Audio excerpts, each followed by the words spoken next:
Assalamualaikum warahmatullahi wabarakatuh. Halo teman-teman, selamat datang di podcast hari ini, Vera, Voice, Education, Reflection, and Action.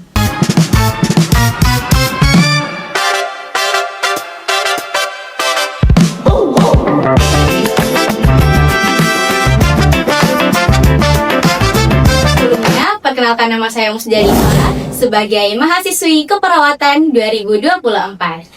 Nah, pada kesempatan kali ini kita akan mengupas tuntas terkait dengan dunia keperawatan. Bagaimana peluang karir, bagaimana praktik dan pengetahuan di dunia keperawatan. Nah, hari ini untuk teman-teman calon mahasiswa baru UIN Alauddin Makassar, khususnya di jurusan keperawatan, jangan sampai di skip video ini karena di sini kita akan berbagi tips and trik terkait bertahan di jurusan dunia keperawatan. Oke, langsung saja karena di tengah-tengah kita telah berada narasumber hebat kita, yaitu Nurse Andi Budianto Adiputra SK Nurse MK. Halo Ipa, halo teman-teman. Oke, selamat siang Selamat Nurse. siang Ipa. Oke, mungkin untuk memulai pembahasan kita pada hari ini boleh nih perkenalan untuk audiens kita di rumah. Baik, assalamualaikum warahmatullahi wabarakatuh.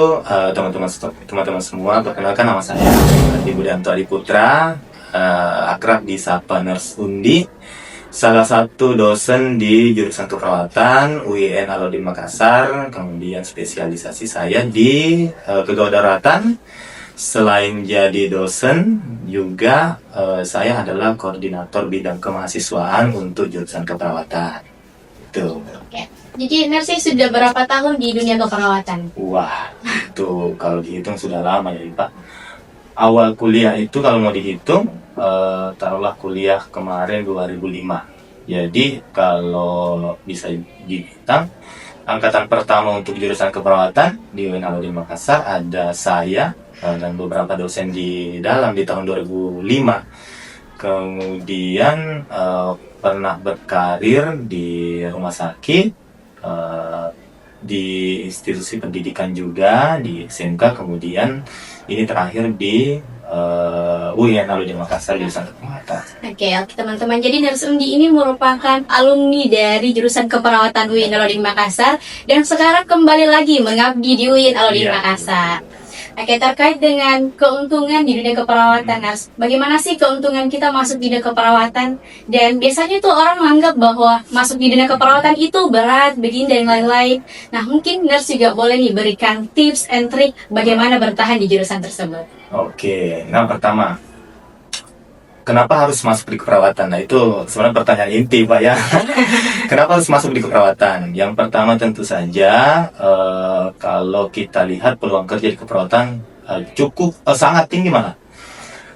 Teman-teman lulusan keperawatan bisa bekerja di institusi rumah sakit, bisa bekerja di klinik, kemudian bisa bekerja di lembaga-lembaga lain yang memang terkait dengan kesehatan tentu saja. Kemudian bukan cuma di dalam negeri, tapi di luar negeri juga. Nah, buktinya di jurusan keperawatan itu ada beberapa alumni yang berkarir di luar negeri. Ada yang di Jepang, ada yang di Jerman, ada yang di Arab Saudi. Nah, itu. Jadi kalau mau dibilang kenapa harus pilih keperawatan, mungkin salah satunya adalah peluang kerja besar. Kemudian yang kedua, kalau memang punya caring yang kuat terhadap kepada manusia, misalnya punya rasa sense of care yang bagus, saya kira perawatan menjadi jurusan yang menjadi pilihan utama lah kalau kita bicara tentang tes. Oke. Intinya untuk berkarir di dunia keperawatan itu memiliki peluang yang sangat besar. Tapi kembali lagi teman-teman, bagaimana kemampuan skill kita untuk terjun di dunia itu. Oke. Dan gini, terkadang ada nih kelas 12 atau yang sudah mau lulus SMA, kadang bingung untuk masuk di dunia keperawatan itu apakah harus dari jurusan IPA, tidak boleh dari jurusan IPS, atau apa misalkan, atau entahkah dia dari sekolah SMA atau harus dari SMK. Itu bagaimana, Mas? Oke, ya sebenarnya tidak harus ya, Iba ya. Yes. Tidak harus dari jurusan IPA ataukah ngambil misalnya SMK kesehatan tertentu untuk masuk di jurusan keperawatan. Jadi perlu diketahui bahwa kurikulum itu diatur dengan baik. Kurikulum itu artinya mata kuliah yang akan diajarkan itu sudah disusun dengan baik. Jadi di tahap-tahap awal, di semester awal 1, 2, 3 biasanya akan diajarkan terkait dengan keperawatan dasar.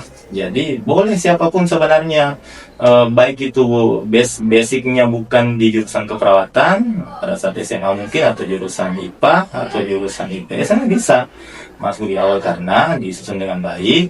Jadi susunannya kayak gini. Jadi di awal itu mahasiswa baru akan diajarkan terkait dengan konsep-konsep dasar terkait keperawatan. Setelah itu mulai meningkat proses pembelajarannya, mulai masuk ke area-area inti di keperawatan seperti gawat daruratan, keperawatan medikal bedah, kemudian keperawatan maternitas anak dan sebagainya. Kemudian nanti akan masuk ke ranah praktek klinik. Jadi setelah konsep, anak-anak diarahkan ke praktek laboratorium dulu. Kemudian nanti mereka akan diajarkan bagaimana mereka menangani pasien langsung di klinik-klinik. Gitu. Intinya itu kita tidak harus memiliki skill dasar dulu, dan skill itu bisa dibentuk apabila kita telah masuk di jurusan keperawatan. Dan untuk konsepnya itu sendiri, itu kita belajar teori terlebih dahulu, baru kita adakan lab skill, dan tentunya kita turun praktik langsung di rumah sakit ya, Ners, seperti itu. Oke. Dan terkadang juga di Ners ada mahasiswa yang sudah semester 3 atau semester atas, biasanya mengeluhkan kayaknya saya salah jurusan deh. Dan itu mungkin masalah umum ya yang terjadi di mahasiswa. Alhamdulillah 50-50 sih, Ners. Ya. Mungkin Ners juga bisa kasih tips, terutama untuk IPA sendiri, karena IPA juga ngerasain seperti itu. Bagaimana sih saran untuk teman-teman yang masih berpikir salah jurusan?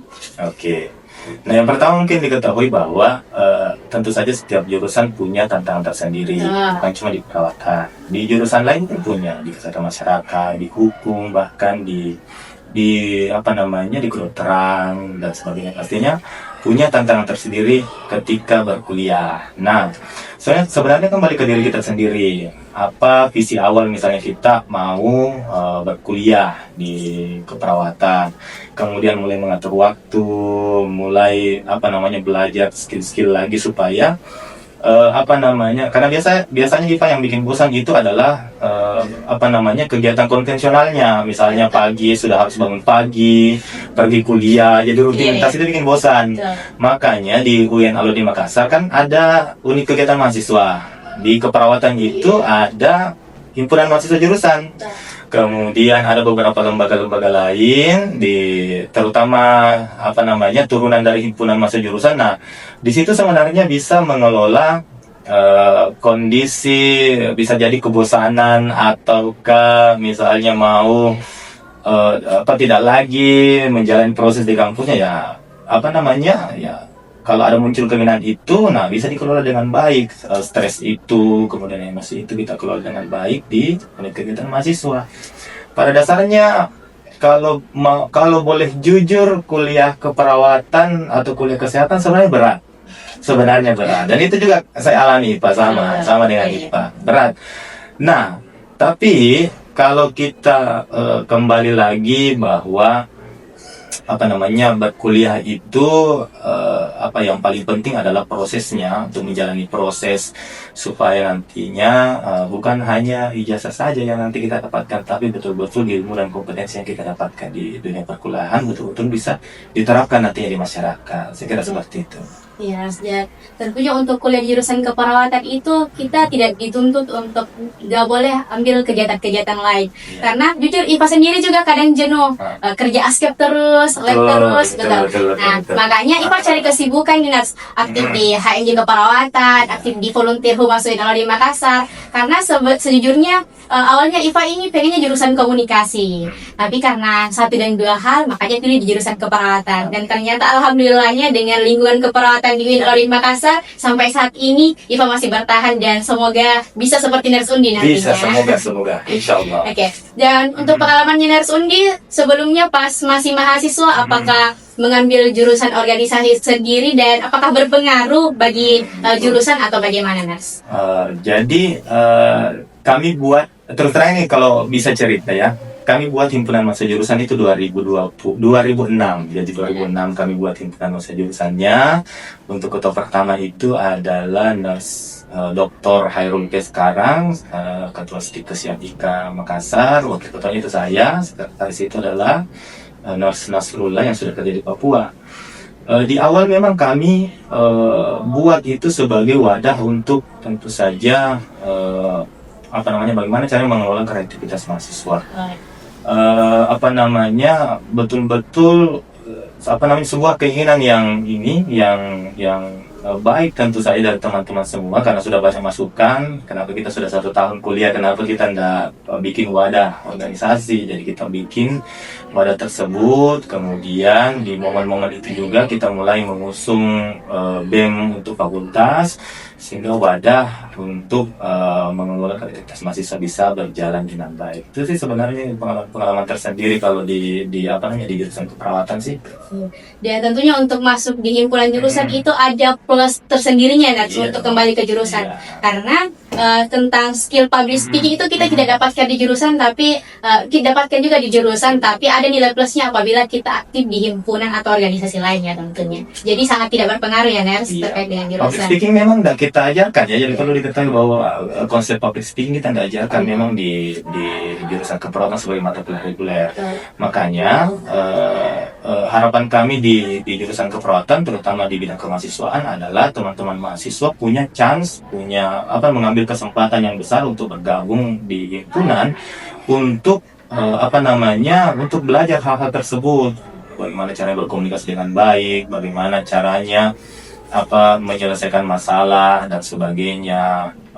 Itu harapan kami, sama mungkin dengan teman-teman, harapan teman-teman di himpunan. Iya betul. Nah, terkadang juga ada nih calon mahasiswa baru yang menganggap nilai plusnya ke jurusan keperawatan di UIN dengan universitas lain itu seperti apa sih? Karena kan kita ini naungan dari Kementerian Agama ya Ners. Nah itu bagaimana sih perbedaannya jurusan di keperawatan UIN dan universitas lain? Menurut Ners itu seperti apa? Nah, jadi kalau kita bicara perbedaan, tentu saja saya mulai berangkatnya dari visi dulu. Iya. Jadi kalau kita bicara tentang visi di prodi keperawatan itu menghasilkan perawat yang profesional dan unggul. Jadi 2 kata itu dulu, profesional dan unggul. Kemudian yang paling penting dari padanan kata tersebut adalah yang terkait dengan keperawatan islaminya. Jadi kalau dibilang apa perbedaan dengan jurusan-jurusan lain, kampus-kampus lain, terutama keperawatan, di keperawatan UIN Alauddin Makassar, kami bukan hanya belajar terkait dengan bagaimana menangani pasien secara konvensional. Jadi menangani pasien seperti biasa, misalnya di gawat darurat, di medikal bedah. Tapi kami menanamkan nilai-nilai Islam dalam setiap kegiatan yang dilakukan oleh lulusan kami. Bukan hanya itu, jadi kegiatan-kegiatan pendidikan bagi dosen, penelitian dosen, pengabdian dosen, ataupun segala hal terkait dengan proses pembelajaran yang dilakukan mahasiswa kami di sini, itu semua ada nilai-nilai Islam yang kami terapkan. Jadi sekedar informasi bahwa kami sedang menyusun naskah akademik terkait dengan keperawatan Islami. Jadi kalau sekedar informasi bahwa naskah akademik itu adalah gambaran terkait dengan keperawatan Islaminya. Apa sih keperawatan Islam yang dimaksud di proses pendidikannya anak-anak? Apa sih keperawatan Islam yang dimaksud dalam kegiatan anak-anak sehari-hari di kegiatan pembelajarannya dan sebagainya. Nah, nanti ini sebentar kita rampung ketua penyusunnya itu kalau saya tidak salah Profesor Dr. Nur Hidayah Perpiaya. Kemudian kami anggota-anggotanya sedang menyusun itu. Kemarin kami sudah uji publik menghadirkan salah satu profesor yang menyusun visi misi dari universitas. Sudah ada gambaran terkait dengan bagaimana keperawatan Islam yang dimaksud yang akan kita terapkan. Jadi salah satu kelebihannya kami itu adalah aspek spiritualnya kami betul-betul yang menjadi landasan pelayanan pasien, kemudian nilai-nilai Islam yang kami terapkan dan sebagainya. Nanti mudah-mudahan ada waktu kami akan coba diseminasi, kami akan coba sosialisasikan terkait dengan naskah tersebut kepada teman-teman mahasiswa supaya nanti kalau ditanya apa sih kelebihannya keperawatan UIN Alauddin, langsung terjawab Iya, naskah betul. tersebut. Oke. Oke, dan sejujurnya Iva juga sangat kagum di jurusan keperawatan UIN di Makassar, Ners. Pas proses pembelajaran ternyata apapun yang kita kerjakan itu harus berintegrasikan dengan keislaman. Dan mulai sebagai seorang perawat, mulai dari anak lahir sampai menjemput aja, ternyata itu juga sangat penting yang harus kita perhatikan, Ners. Bagaimana keyakinan pasien untuk menjemput ajaran tersebut sebagai jurusan keperawatan di UIN Makassar itu ternyata sangat berpengaruh untuk itu ya, Ners. Tidak. Oke, terkait dengan pembagian waktu kuliah, terkadang kan mahasiswa ya maunya sih ikut organisasi aktif, ikut di himpunan aktif, dan tidak lain sebagai kepercayaan orang tua untuk kuliah harusnya juga sangat aktif ya, Nas. Tetapi terkadang kita dilema nih, Nas. Jadwalnya kadang bertabrakan dan bahkan biasanya mahasiswa ini membelakangkan jurusannya. Misalkan tugas kuliahnya misalkan. Nah, untuk pembagian waktunya ini Nar sebagai orang yang pernah kuliah aktif di organisasi dan sebagai pencetus HMJ keperawatan itu sendiri, itu bagaimana pembagian waktunya? Sebenarnya masalahnya hampir sama, Eva. Iya. Waktu kuliah juga sama, kondisi kami juga mahasiswa seperti itu. Tapi tentu saja bahwa perlu diketahui proses perkuliahan tentu saja menjadi nomor satu. Iya, betul. Ketika kita di universitas atau di prodi. Kemudian yang kedua, betul-betul harus mampu membagi waktu dengan baik ketika proses perkuliahan dilaksanakan. Nah, di keperawatan itu sudah informasi bahwa ada kalanya kegiatan pembelajaran full sekali, sibuk sekali. Kadang-kala di keperawatan agak los-los, agak tidak terlalu sibuk dan sebagainya. Nah, jadi momen-momen itu saya dimanfaatkan untuk kegiatan organisasi boleh. Kemudian bagaimana caranya membagi waktu dengan baik antar kehidupan akademik maupun di luar akademik. Nah, itu harapan kita sebenarnya juga. Dan kalau saya ditanya pribadi sulit enggak membagi waktu, ya pasti sulit lah. Biasanya akan ada yang dikorbankan, tapi tentu saja yang dikorbankan tentu saja jangan sampai mengganggu proses yang lain kayak gitu. Intinya bagaimana kita manajemen waktu dan tentunya prioritas utamanya kita itu seperti apa ya, Nes? Tidak mengabaikan jurusan dan intinya tidak dituntut juga untuk tidak aktif di organisasi lain. Kan bisa jalan dua-dua. Iya, betul. Kalau bisa dua kenapa bisa ya, Nes? Iya. Oke, Nes. Terkait dengan kemampuan untuk jurusan keperawatan itu, apa sih kemampuan dasar yang harus dimiliki oleh mahasiswa baru? Kemampuan dasar yang harus dimiliki mahasiswa baru, yang pertama tentu saja mental, fisik dan mental. Jadi seperti yang saya sampaikan tadi bahwa perkuliahan di keperawatan itu ada 3 aspek. Yang pertama tentu saja ada aspek pembelajaran reguler, nah ini yang kuliah, tatap muka dan sebagainya. Yang kedua ada praktek laboratorium, yang ketiga ada praktek klinik. Nah, itu sebenarnya tentu saja akan memakan fisik, akan menghabiskan mental teman-teman, terutama kalau sudah keluar ke rumah sakit untuk berpraktek sampai dinas malam. Ipa sudah pernah. Sudah sampai dinas malam, kemudian harus melayani pasien dan sebagainya. Praktek lab juga yang kita harus lab mulai dari pagi sampai sore, kemudian ketegangan pada saat posture. Tapi tentu saja jangan khawatir kalau di UIN Alauddin Makassar itu, terutama prodi keperawatan, dosen-dosennya itu dibekali kemampuan untuk bagaimana caranya membuat pembelajaran menyenangkan. Saya ambil satu contoh. Kalau misalnya di maternitas kemarin itu ada pembelajaran mereka melalui games, ada yang permainan ular tangga sebetulnya kan. Kemudian untuk di keperawatan bencana biasanya selain masuk di kelas diselingi dengan simulasi bencana sampai ke lapangan, pakai ambulans, kemudian anak-anak sampai di make up dalam kondisi luka dan sebagainya kan. Nah itu dibuat betul-betul sedemikian rupa supaya proses pembelajarannya menarik. Teman-teman terutama mahasiswa baru bisa menikmati prosesnya tanpa terasa. Itu sebenarnya harapan kami kalau kita di proses pembelajaran. Saya kira yang pertama fisik dan mental terutama. Yang kedua tentu saja teman-teman mahasiswa baru harus belajar dan yang tekun. Karena di keperawatan itu bukan hanya belajar keperawatannya toh, tapi kita belajar terkait dengan anatomi fisiologi juga. Betul. Kita belajar juga ilmu hadis, kita belajar juga ilmu Al-Quran yang betul-betul bisa membangun karakter dan kompetensi teman-teman di keperawatan nantinya. Iya. Jadi tentunya dosen ini sudah berupaya untuk agar pembelajaran ini tidak membosankan, dan Ipa juga merasakan itu, Naks. Kadang kita main games, role play, Iya. dan itu yang membuat Ipa semakin tertarik dengan jurusan keperawatan. Apalagi dosen-dosen di keperawatan itu yang bukan dari Gen Z, tapi Iya. sangat beradaptasi dengan para kita yang Gen Z.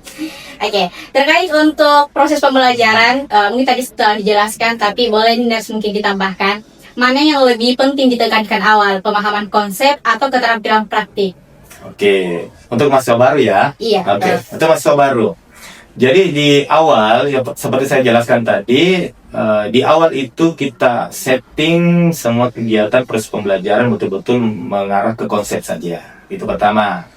Setelah konsep, tentu saja akan masuk ke ranah praktiknya. Tapi ingat baik-baik bahwa ranah praktik keperawatan itu, baik laboratorium dan klinik, tidak akan bisa dilaksanakan kalau teman-teman tidak paham konsepnya. Betul. Jadi betul-betul kita kuatkan dulu di awal konsep untuk teman-teman mahasiswa baru. Setelah itu kita akan masuk ke proses pembelajaran praktek lab maupun praktek klinik. Dan saya kira semua orang, ini pengalaman saya ya sebagai dosen, dan saya kira mahasiswa-mahasiswa baru kami sejak saya mengajar memang memperlihatkan progres yang baik, walaupun seperti yang kita cerita tadi, walaupun mereka dari jurusan lain di SMA maupun dari IPS, dari SMK Farmasi pun ada, kemarin saya cek, mereka bisa survive karena betul-betul di awal konsep yang kita tawarkan, mereka akan belajar bagaimana dasar-dasar keperawatan, kemudian lambat laun akan masuk proses pembelajaran yang memang menekankan di prakteknya kayak gitu. Berarti kita diawali dengan teori terlebih Betul. dahulu, baru kita terjun ke lapangan, Iya. begitu, Nats. Karena tanpa adanya teori pun, pada saat kita terjun ke lapangan itu kadang kita bingung. Jadi perlunya pemahaman konsep yang Iya. lebih efisien sehingga kita lebih paham terkait apa di dunia keperawatan. Oke, begini, Nats. Saya sering mendengar bahwa masuk sebagai tenaga medis keperawatan itu adalah pembantu dokter. Iya.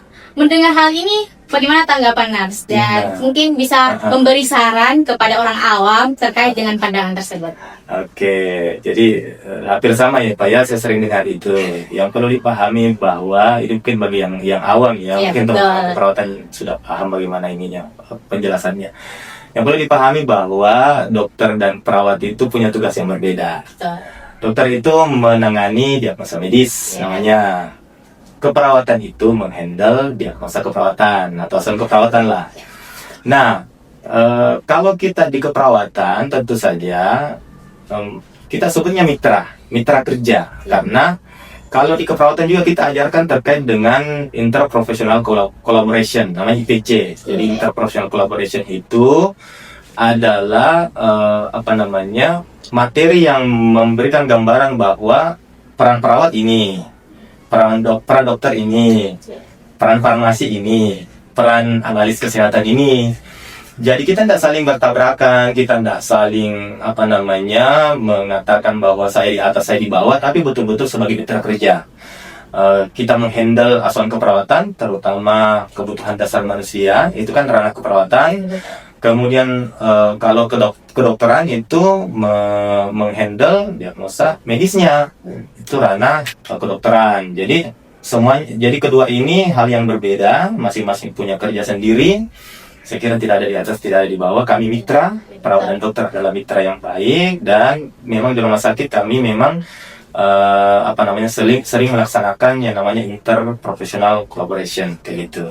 Ya, intinya itu tidak ada antara atasan dan Iya. bawahannya, Nars. Tapi bagaimana kita sebagai tenaga kesehatan itu saling berkolaborasi untuk bagaimana kita menangani pasien. Betul. Oke, terkait dengan pada saat praktik klinik nih, Nars. Dan Iva juga merasakan pada saat pertama kali praktik klinik itu sangat nervous, takut menyentuh pasien, dan lain-lain, takut terjadi hal-hal yang tidak diinginkan. Oke, nah itu bagaimana sih untuk meningkatkan kepercayaan diri kita, terutama nih untuk calon mahasiswa baru? Oke, bagaimana, Nars? Jadi tentu saja untuk masuk ke ranah praktek klinik tentu saja harus dimulai dari konsep yang baik. Bagaimana SOP, paham nggak mahasiswa terkait dengan SOP-nya? Ya, Makanya sebelum mereka praktek klinik itu praktek laboratorium dulu. Kita kan melihat bagaimana pemahaman mereka terkait dengan standar operasional prosedur yang ada di keperawatan. Nah, biasanya juga ini nih tips dan triknya kami dosen kalau kita masuk ke sakitnya dan bawa mahasiswa. Biasanya kami tanyakan ke CI-nya, institusi, Iya. Kami tanyakan, Bu, ini adalah praners, berarti yang S1 keperawatan. Bu, ini praners, kondisinya adalah mereka akan mengobservasi kondisi pasien dan sebagainya. Terkait dengan tindakannya, kami rasa kami menyerahkan ke CI lahan, apakah CI lahan yakin dan memberikan kepercayaan tentu saja dengan pengawasan ketika dia melaksanakan tindakan-tindakan tertentu, selama tindakan tersebut bukan tindakan yang CI lahan anggap mahasiswa tidak bisa laksanakan. Seperti itu sebenarnya. Pada saat ini kita sudah atur dengan baik. Kita sudah atur dengan baik prosesnya. Dan kalau anak-anak kami, kalau mahasiswa-mahasiswi sudah turun ke rumah sakit untuk praktek klinik, itu kami sudah yakinkan dan kami sudah bekali untuk kami sudah bekali pembelajaran yang baik, prosedur yang baik yang mereka bisa laksanakan di ranah klinik nantinya kalau mereka praktik. Ya, jadi pada dasarnya itu kita melakukan observasi, tapi apabila kita ada kepercayaan untuk terjun langsung ke pasiennya, kita harus memiliki pendampingan dari CI lahan itu sendiri. Dengan pengawasan ketat. Iya, betul. Dan tentunya untuk terjun di klinik ini kita harus melewati proses bagaimana teori terkait dengan mata kuliah tersebut, bagaimana life skill-nya, dan itu yang akan mengukur kemampuan kita di rumah sakit nantinya. Oke. Selanjutnya itu kalau terkait dengan peluang karir di dunia keperawatan, seberapa luas sih dunia keperawatan itu, Ners? Atau apakah kita kuliah di keperawatan hanya bekerja di rumah sakit itu saja, atau ada peluang-peluang lain yang semakin menarik ketertarikan calon mahasiswa baru untuk menggebu-gebu masuk di dunia keperawatan? Pertanyaan bagus ya. Di keperawatan itu bukan hanya betul-betul merawat pasien-pasien dewasa secara khusus ya, secara umum ya, tapi di keperawatan itu ada beberapa departemen. Yang pertama saya jelaskan departemen dulu. Jadi ada beberapa departemen yang ada di keperawatan. Yang pertama mungkin saya sebut gawat darurat karena saya menjadi salah satu dosen yang mengampu gawat darurat itu. Yang kedua, ya gawat darurat dulu deh. Gawat darurat itu ranahnya teman-teman boleh bekerja di ICU, di IGD, unit gawat darurat, kemudian boleh di layanan lain terkait dengan kedaruratan. Yang kedua mungkin ngambil contoh dua saja ya. Mungkin di maternitas, jadi teman-teman boleh bekerja di ranah maternitas, baik itu di pelayanan ibu dan anak. Kemudian untuk wilayah kerja sendiri tentu saja lulusan keperawatan itu bukan hanya bekerja nantinya di rumah sakit. Di klinik juga boleh, di puskesmas boleh, di layanan kesehatan yang di layanan institusi lainnya mungkin ada layanan kesehatannya, mereka bisa berproses di situ. Kemudian bukan hanya dalam negeri, di luar negeri juga boleh. Jadi peluang kerjanya besar nih Pak.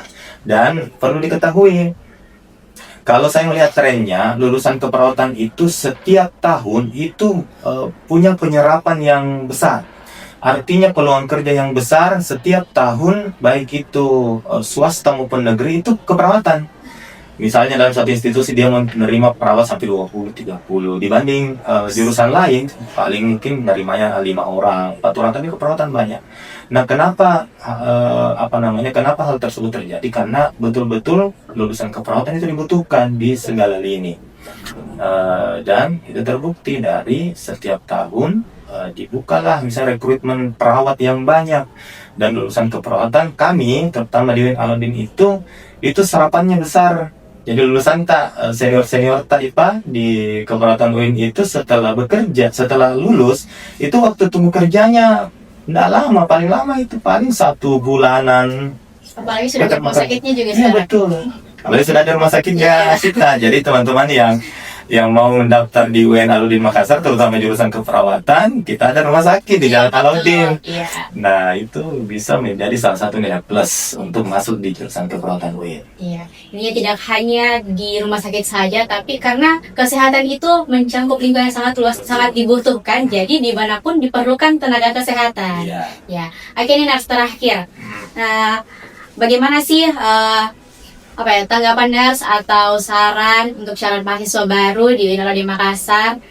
Bagaimana nanti persiapannya ke depannya untuk 4 tahun, berapa tahun ya? 4 tahun. 4 tahun. 3,5 tahun. 3,5 tahun. Mudah-mudahan Mungkin bisa satu, selesai. Ya. Dan untuk melanjutkan nursnya, 1 tahun. bagaimana sarannya terkait dengan calon mahasiswa baru UIN Alauddin Makassar?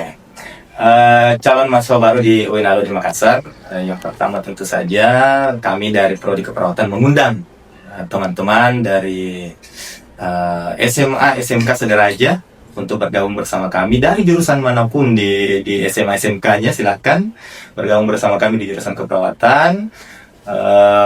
Kami tentu saja menawarkan berbagai fasilitas di pembelajaran di jurusan keperawatan, kemudian dengan proses pembelajaran yang baik, kemudian dengan visi integrasi keislaman yang betul-betul kami terapkan dengan baik di perawatan.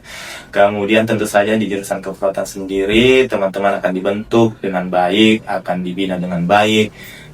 Kemudian kami akan melengkapi aspek kognitif teman-teman, pengetahuan dasar teman-teman dengan kemampuan praktik laboratorium dan skill yang mumpuni.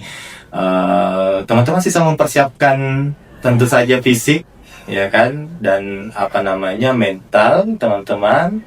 Kemudian saya kira ketika menjalankan prosesnya nanti di keperawatan, saya kira dengan bimbingan PA, jadi kita punya PA kan, jadi kita punya pembimbing akademik. Jadi apapun masalah yang terjadi dengan mahasiswa-mahasiswi kami, itu tentu saja akan dibantu oleh pembimbing akademiknya. Jadi mereka seperti orang tua kedua lah untuk teman-teman mahasiswa sekalian. Jadi jangan takut, silakan bergabung bersama kami. Kami tunggu di Prodi Keperawatan UIN Alauddin Makassar. Oke, baik, mungkin itu bincang-bincang kita hari ini, Ya. Ners. Semoga di lain kesempatan tidak hanya di podcast ini, Kipa dan Ners bisa berbagi pengetahuan terkait dengan dunia keperawatan. Oke, teman-teman, sekian dari bincang-bincang terkait dengan dunia keperawatan. Dan teman-teman jangan lupa follow terus YouTube HMJ Keperawatan UIN Alauddin Makassar untuk mendapatkan informasi menarik terkait dengan dunia keperawatan.